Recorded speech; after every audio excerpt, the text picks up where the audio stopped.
올해가 2017년인데요.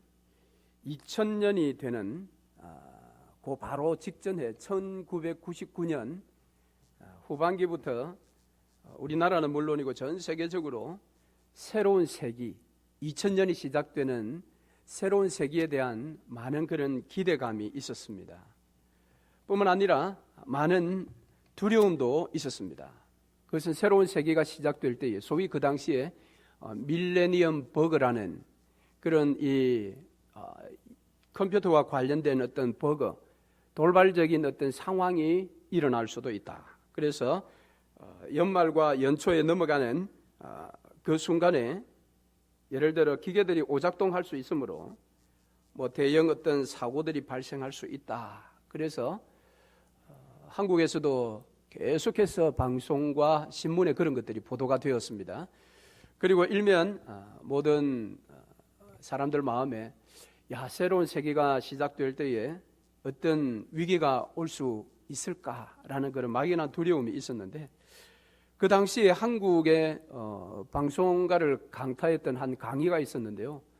그 강의는 바로 도올 김용옥 씨가 강의했던 노자사상이었습니다.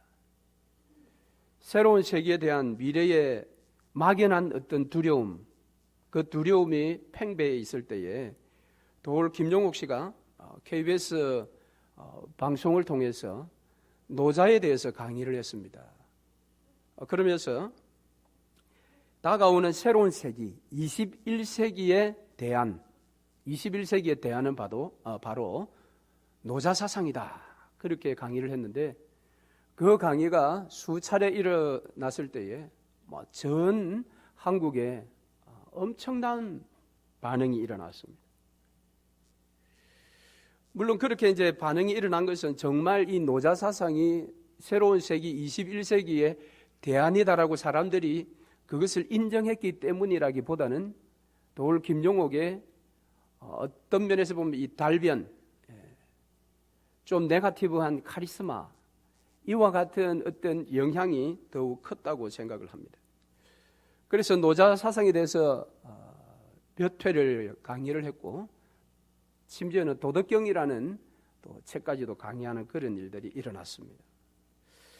자, 그러면 이 노자사상이 뭔가, 그가 주장했던 21세기의 대안이라고 할 수 있는 노자사상은 무엇인가 하면, 한마디로 이야기하면 화해입니다. 화해. 즉 인간과 자연의 화해. 이제 노자사상에는 크게 세 가지의 화해를 주장합니다. 가장 기본은 화해고요. 세 가지의 화해인데, 인간과 자연, 종교와 종교, 그 다음 이 지식과 삶, 아는 것과 행동하는 것의 어떤 화해. 그래서 앞으로 이 문명의 세계, 새로운 21세기를 맞이하면서 두려워하지 않고 그것을 당당히 받아들일 수 있는 것은 바로 이 세 가지의 화해 사상이라고 그렇게 그가 강조를 했습니다. 자, 이 이제 화해라는 면을 주장을 하면서 이 노자는 이야기하기를 무위의 세계로 이건 돌아가는 거다, 그렇게 주장을 했다고 합니다. 이 위라는, 한문에서 말하는 위라는 것은 만들다라는 그런 뜻을 가지고 있습니다. 무위라는 것은 만들어지지 않는 것, 그러니까 자연으로 돌아가는 것이죠. 완전히 원초적인 것으로 돌아가는 것, 즉 사람의 손길이 가지 않은 인공 상태가 없는 어떤 세계가 무위의 세계, 노자가 주장한 것은 바로 그것입니다. 그런 무위의 세계로 돌아가자. 지금 이 시대는 너무 인공적인 세상이 되었으니까 21세기 되면 더 인공적인, 인간의 손이 더 많이 가는 세대가 올 것이니까 그것은 두려움만 줄 뿐이요, 다시 자연으로 돌아가자. 이 사상은 유럽에서도 이것이 18세기에 루소를 통해서 자연으로 돌아가자, 여러분 아마 학교 다닐 때 배웠을 것입니다. 그렇게 주장이 되었죠. 미국에서도 19세기에 이와 같은 자연으로 돌아가자라는 그런 주장을 한 사상가들도 있다고 합니다. 자, 그러니까 현대 사회는 너무 인공적이라는 겁니다. 어떤 면에서 보면 남성 중심의 사회, 남자들의 손길이 너무 많이 간 사회, 그 사회는 두려움만 줄 뿐이니까 인간의 손이 가지 않은 자연으로 돌아가자.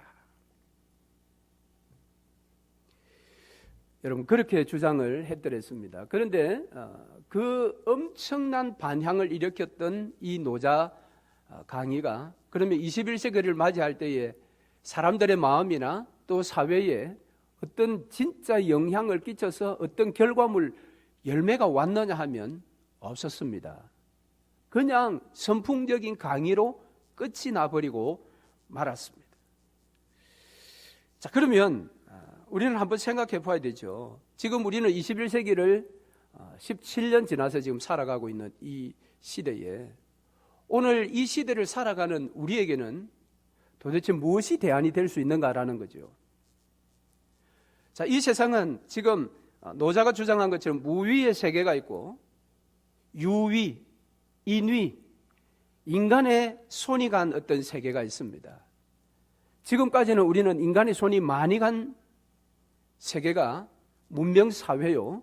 그것이 인간을 편하게 뿐만 아니라 복되게 만들어준다고 생각을 했습니다. 그런데 문명이 발달하면 발달할수록 인간들은 그 발달하는 문명의 피곤함을 느낍니다. 예를 들면 우리가 사용하는 스마트폰, 여러분 스마트폰 기능을 몇 % 활용하십니까? 최근에 어떤 집사님이 스마트폰을 바꿨다는 이야기 들었는데 가격이 거의 90만 원 가까이, 거의 노트북 한 대 값입니다. 그것이 스마트폰 한 대 값인데, 그러면 이 노트북의 모든 그 기능이 여기 안에 다 들어갔다라는 거죠. 그런데 이 스마트폰을 얼마나 활용하느냐. 처음에 이 스마트폰이 나왔을 때 한국에 웃기는 이야기가 어르신들은 딱 두 가지, 전화 거는 거 하고 전화 받는 거, 또 하나 더 있네요. 밤에 일어났을 때 후레쉬용으로. 그거 외에는 사용하지 못해. 그런데도 고가의 스마트폰을, 저도 이 스마트폰의 기능을 10% 활용할까요? 사진 찍는 거, 메모하는 거, 인터넷 검색하는 거 정도밖에 못합니다. 버지니아에 살 때 그때 한번 후배 목사님하고 갑작스럽게 나야가라 여행을 가게 됐죠. 저는 이미 다 계획을 해서 여관하고 다 인하고 다 잡아서 일정까지 다 잡았는데 출발하기 앞날 그 목사님 후배가 이야기 끝에 자기도 가면 좋겠대요. 그래. 인을 안 잡은데 가능하냐? 괜찮다 그래요. 같이 가자고 했는데 이 목사님은 가면서 여기에서 다 해요. 인여양이며 뭐든지 다 여기서 다 해버리더라고요. 여러분 그걸 보면 이제 우리는 스트레스 받죠. 나이 든 사람들은. 뭐야 도대체. 우리는 엄청난 돈을 주고 이걸 쓰는데 겨우 몇 가지밖에 사용하지 못하는. 이게 발달한 문명이 인간들에게 주는 어떤 자유가 아니라 오히려 속박이고 피곤함입니다. 더 스트레스를 받는 거죠. TV도 미국에 채널이 100개 넘는다고 하지 않습니까? 저도 한 달에 50불 이상 인터넷비를 주면서 TV를 보는데 지금도 여전히 실내 안테나를 조절해야 지금 뭐 TV를 제대로 채널을 맞추고 그나마 한 15개. 뭐 때문에 그런지 모르겠어요. 업자를 불러서 손을 봐야 되는지. 이런 것들이 발달한 문명이 우리를 피곤하게 만드는 거예요.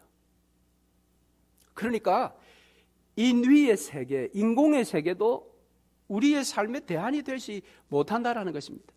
그러면 반대로 자연으로 돌아가면 무위의 세계, 사람의 손길이 아예 안 간 그런 세계로 가면 되겠느냐. 미국에 아미시 마을이 3군데 있다면서요.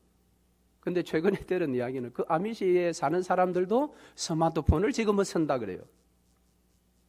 지금까지 100년 전, 200년 전의 생활을 끝까지 고집하던 그들이 급기야 스마트폰을 지금 손에 들었다라는 겁니다. 아미시 마을 이제 없어지는 겁니다. 저렇게 되면. 그냥 박물관처럼 되는 거죠. 여러분 자연으로 돌아간다는 게 그것이 대안이 될 수 없는 것은 여러분 가만히 생각해 보세요. 이 강단을 아무도 손길을 주지 않고 가만히 두면 이 강단이 온전하게 유지되겠습니까? 10년이 가도 20년이 가도. 그렇지 않습니다. 먼지가 쌓이면서 점점 부식해 갑니다. 그러니까 무위의 세계도 우리의 대안이 될 수가 없다라는 것입니다. 오히려 자연으로 돌아가면 혼란만 가중되는 것입니다. 자, 그러므로 이 무위의 세계, 인공의 세계, 인위의 세계도 아닌 그럼 제3의 길을 우리는 찾아야 되죠.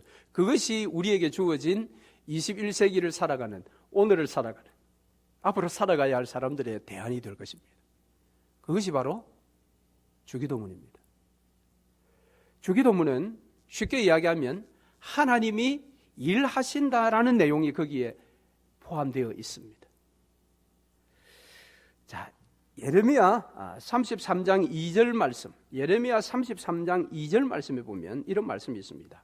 이를 행하는 여호와, 그것을 지어 성취하는 여호와, 그 이름을 여호와라 하는 자가 이같이 이르노라. 여기에 보니까 이를 행하는 여호와, 그것을 지어 성취하는 여호와. 여러분이 우주와 해와 달과 별, 지구가 이렇게 충돌이 없이 안전하게 이렇게 공전하는 것은 여러분 그저 그렇게 어떤 힘에 의해서 그렇게 돌아가는 것이 아닙니다. 하나님께서 이 우주 전체를 지금도 다스리고 계시고, 그리고 해와 달과 별들을 다 하나님께서 지금 움직여 계시기 때문에 이것이 하나도 충돌이 일어나지 않는 것입니다. 이를 행하는 여호와. 우리 하나님은 이 지구의 에덴 동산이라는 그 동산을 만드시기만 하신 것이 아니라 에덴 동산을 포함한 지구와 이 지구가 속해 있는 우주 전체를 하나님은 지금도 드라이빙 하시는 것입니다. 운행하시는 것입니다. 그러니까 이 세상이 온전해지는 것입니다. 그래서 예레미야가 그렇게 고백하는 것입니다. 이를 행하는 여호와, 그것을 지어 성취하는 여호와. 하나님은 이 세상의 일을 움직여 가시면서 무엇인가 성취하시는 분입니다. 그의 선한 뜻을 이루시는 분이십니다. 여러분 그것을 믿으시기를 바랍니다. 그러니까 하나님이 일하시는 세계가 신위의 세계라고 말할 수가 있겠죠. 이해가 되시죠? 하나님이 일하는 세계, 그 세계는 신위의 세계인데 하나님은 그럼 어떻게 일을 하시나, 언제 일하시나? 우리가 하나님의 일하시는 세계에 들어간다라는 것은 도대체 뭔가? 그것은 하나님께서 내 삶 가운데, 내 생각 가운데 그의 일을 행하시면 되는 것 아닙니까? 그러면 우리는 어떻게 해야 하나님이 일하시는 세계로 들어갈 수 있느냐? 그 방법이 예레미야 방금 읽은 33장 2절 그 다음 구절에 나와 있습니다. 우리가 잘 아는 말씀이죠. 예레미야 33장 3절 말씀은 우리가 잘 아는 말씀이죠. 너는 내게 부르짖으라. 내가 내게 응답하겠고 네가 알지 못하는 크고 비밀한 일을 내가 행하리라 그랬습니다. 하나님의 일하심을 만드는 방법이 뭐냐? 기도라는 것입니다. 기도. 여러분 그것을 믿으시기를 바랍니다. 하나님은 저와 여러분의 삶 속에 당신의 성취하고자 하는 선하신 일을 행하시기를 원하십니다. 그런데 언제 행하시느냐? 죄송하지만 우리가 기도할 때 행하십니다. 그래서 출애굽기에 보면 그래도 내게 구하여야 하리라. 하나님은 저와 여러분이 필요한 것이 무엇인지 다 아시는 분이시지만 그래도 우리는 기도해야 된다고 하나님이 직접 말씀을 하셨어요. 여러분 그런데 자연 속에 기도가 있습니까? 인간의 손길이 가는 인공의 세계 속에 기도가 있습니까? 그 두 곳은 기도가 없습니다. 오직 하나님이 일하시는 그곳에만 기도가 있는 것입니다. 그러므로 오늘 21세기뿐만 아니라 현대와 미래를 살아가는 저와 여러분에게 있어서 마지막 대안, 유일한 대안은 주기도문입니다. 즉 주기도문을 제대로 알고 주기도문적인 기도 생활을 해야 합니다. 종교개혁자 마틴 루터는 주기도문을 가리켜서 기도의 순교자다 그랬습니다. 왜 그렇습니까? 사람들이 아무런 뜻도 모르면서 주문을 외우듯이 주기도문을 매일매일 암송하기에 유대주의에서는 초대 이제 사도 바울을 통해서 초대 교회가 뿌리가 딱 내렸을 그때에 디다케라는 교육 지침서가 있었습니다. 그 교육 지침서 디다케에는 하루에 3번 주기도문으로 기도하라, 그런 가르침이 있습니다. 초대교회는 이 주기도문을 굉장히 중요시 여겼고 그 능력을 그들의 삶에서 경험했던 사람들입니다. 그러니까 어쩌면 오늘날 이슬람에서 하루에 3번 정해진 시간에 딱 기도하는 그것은 굉장한 그들에게 힘이 됩니다. 그들의 신앙에 있어서. 그런데 일찍이 초대교회 성도들은 주기도문을 하루에 3번을 외웠는데 이 이슬람이 3번 기도하는 그 기도의 내용은 무엇인지 저는 잘 모릅니다. 그러나 적어도 주기도문 내용은 우리가 알기에 이 주기도문을 하루에 3번 제대로 기도만 하기만 하면 내 삶에 하나님의 일하심이 크고 넘쳐날 것이다 라는 것입니다. 그러므로 여러분, 하나님의 일하심의 세계 속에서 살아가기를 원하신다면 여러분은 주기도문을 제대로 알아야 됩니다. 주기도문이 무엇인지, 주기도문을 통해서 하나님이 무슨 일을 하려고 하는지를 여러분 아셔야 합니다. 그것을 알고 그것을 기도할 때에 여러분, 이 주기도문은 김용옥 씨가 그렇게 달변을 토하면서 강의했던 노자책과는 비교할 수가 없습니다. 어떻게 그런 책과 비교할 수가 있겠습니까? 그래서 우리는 이 주기도문을 제대로 알아야 되는데 주기도문은 크게 보면 2 파트로 나뉘어져 있습니다. 앞에 3가지, 뒤에 3가지로 나뉘어져 있는데 앞에는 하나님에 대한 이야기입니다. 기도입니다. 청원입니다. 하나님에 대한, 당신에 대한. 그 다음 뒤에 나오는 3가지는 우리에 대한 기도입니다. 우리. 여러분, 여기에 중요한 것은 먼저 하나님께 대한 청원이 앞서고 그 다음 우리에 대한 청원이 앞섭니다. 뿐만 아니라 여기 2번째 나오는 이 3가지도 굉장히 우리가 놓치지 말아야 할 것이 무엇인가 하면 나가 아니라 우리입니다. 우리. 하나님의 일하심은 나에게 일하시지만 그 나는 나가 아니라 우리라는 것입니다. 그 말이 무엇입니까?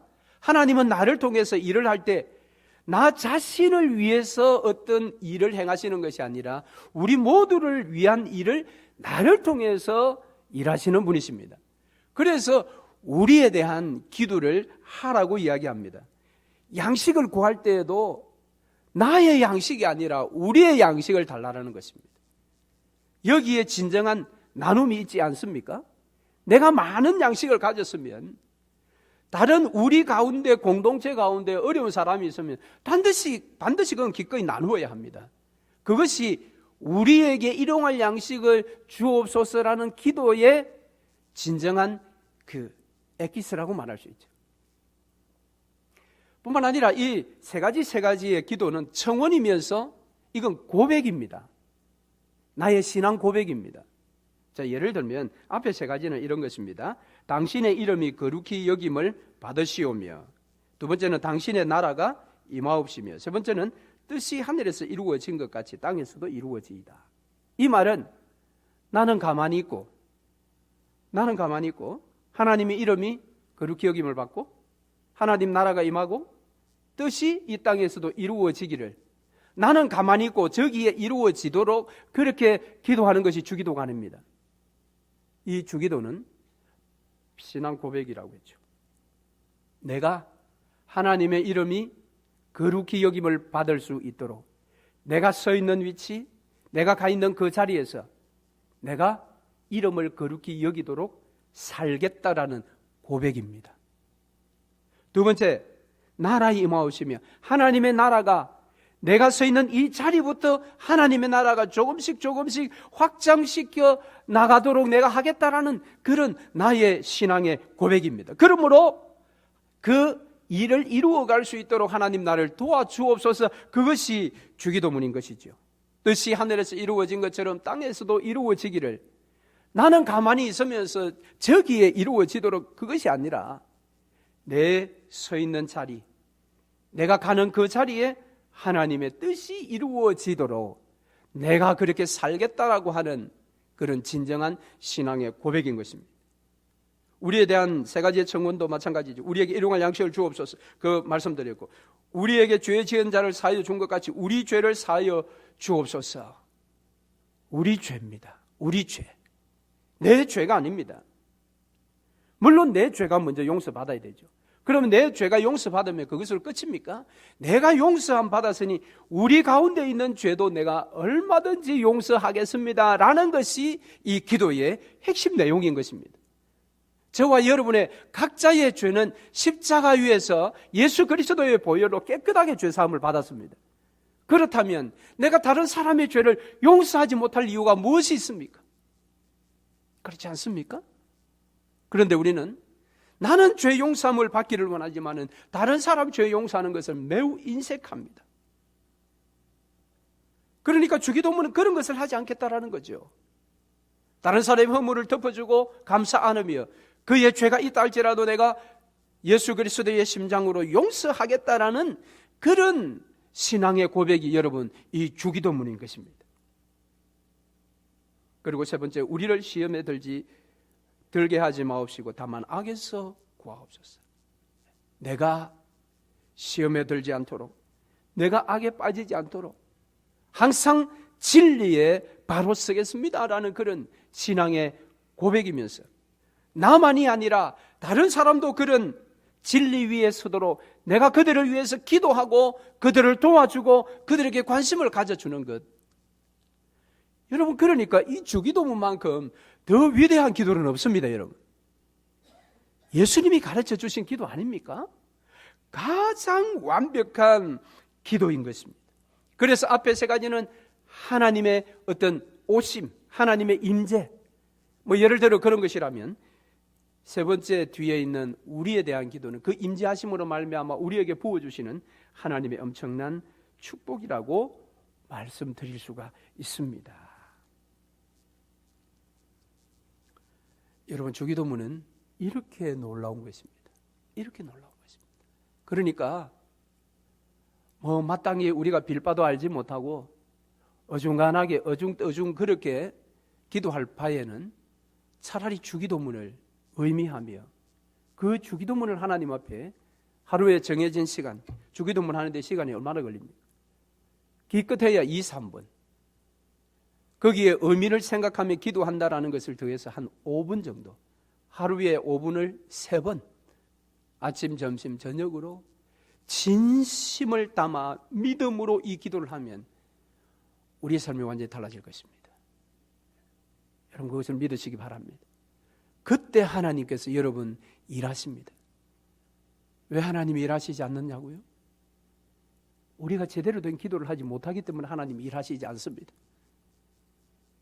그래도 구해야 하느니라. 이 주기도를 오늘 한국에서 오신 강산 목사님이 2부 예배 시간 때 하실 텐데, 여러분 오늘 2부 예배에 참석하지 못하시더라도 교회 홈페이지에 올려놓겠습니다. 반드시 여러분 그 목사님의 설교를 들으시기 바랍니다. 그래서 우리 교회에서 이 주기도문 운동이 새롭게 일어났으면 좋겠습니다. 주기도문을 제대로 경험하면 여러분 그가 진정한 기도의 사람이 되지 않겠습니까? 우리는 기도의 종, 기도의 능력자 이렇게 할 때 주로 우리는 많은 개인적인 기도의 응답을 받은 사람, 또는 많은 시간 기도하는 사람, 또는 기도원에 자주 가는 사람, 금식기도 자주 하는 사람, 이런 사람들을 우리는 기도의 종이요, 기도의 능력자로 부릅니다. 물론 그런 사람들 중에 기도의 종들이 많습니다. 아예 그런 시간을 가지지 않는 사람과는 비교할 수 없지요. 그럼에도 불구하고 진정한 기도의 종은 어떤 시간, 어떤 자리에서 기도하든지 이 주기도문에 합당한 그 기도, 주기도문을 제대로 알고 기도하는 그가 진정한 기도의 종인 것입니다. 그것을 진정으로 올려드리면 그것은 기도의 양에 비할지 못할 것입니다. 성도 여러분, 오늘 우리는 주기도문을 다시 회복하는 길은 주기도문을 제대로 알아야 합니다. 그저 내가 외운 순서대로 암송을 하고 끝나는 것이 아니라 어떤 간단한 모임의 마지막 순서로 한번 암송하는 그것으로 끝낼 것이 주기도문이 아니라 이것은 저와 여러분의 생각을 완전히 변화시켜 놓고 저와 여러분의 삶을 완전히 뒤엎어 놓을 강력한 기도입니다.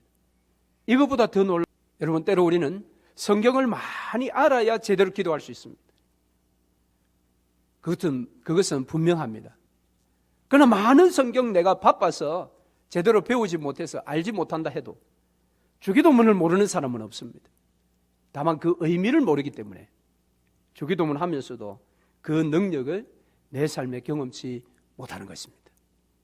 이 아침에 다시 한번 주기도문에 대한 이 말씀을 꼭 기억하시고, 여러분 따로 설명이 필요 없죠. 두 가지만 기억하십시오. 이것은 청혼이면서 우리의 신앙 고백이다라는 것입니다. 우리의 신앙 고백입니다. 내가 아니라 우리입니다. 그래서 오늘부터라도 주기도문을 좀 더 의미 깊게 주님 앞에 기도하여 주기도문의 세계가 여러분의 믿음과 또 삶 속에 활짝 열려지기를 주의 이름으로 축원합니다.